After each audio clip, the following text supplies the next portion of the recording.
Okay PRP చేద్దాం అని చెప్తారు. అది కాకుండా ఇంకేం టెక్నిక్స్ మీరు సజెస్ట్ చేస్తారు? ఓకే పిఆర్పి నీకు అవసరం లేదు. బట్ ఇది షార్ట్ టర్మ్ అనిపిస్తుంది. ఇది చేద్దాం, ఇది చేద్దాం, ఇది చేద్దాం అలా.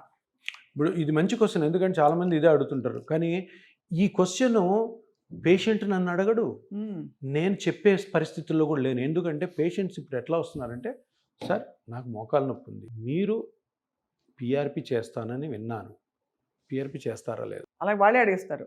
వాళ్ళు మీకు నాకు వేరే ట్రీట్మెంట్ చెప్పండి, నాకు మోకాలు నొప్పి ఉంది కాబట్టి ఏ ట్రీట్మెంట్ అవైలబుల్గా ఉన్నాయి, నేను ఏ ట్రీట్మెంట్ పోవచ్చు అన్న కాలం పోయింది. పేషెంట్స్ చూజీగా ఉన్నారు, వాళ్ళు మనకు ఆప్షన్ ఇస్తారు, మనం ఆప్షన్ ఇవ్వట్లే వాళ్ళకి.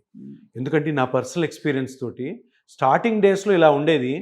తర్వాత ఇప్పుడు ఏమైందంటే అందరికీ, ఇప్పుడు చాలామంది ఆర్థోపెడిక్ డాక్టర్స్ చేస్తున్నారు, చాలామంది పెయిన్ స్పెషలిస్ట్ చేస్తున్నారు. వాళ్ళందరికీ వెళ్ళేదంటే, సార్ నాకు డయాగ్నోస్ అయిపోయింది, ఎక్స్రే అయిపోయింది, మోకాలు అరిగిపోయింది అన్నారు, గుజ్జు అరిగిపోయింది అన్నారు, నొప్పి భరించలేకపోతున్నాను, మందులు వాడాను, అది వాడాను, ఇది వాడాను, స్టెరాయిడ్ వేసుకున్నాను, హైల్యూరోనిక్ యాసిడ్ వేసుకున్నాను, మీరు పిఆర్పి చేస్తారా లేదా? అది ఇప్పుడు జరుగుతున్న సినారియో. నా దగ్గరకు వచ్చి పేషెంట్స్ మాట్లాడే విధానం,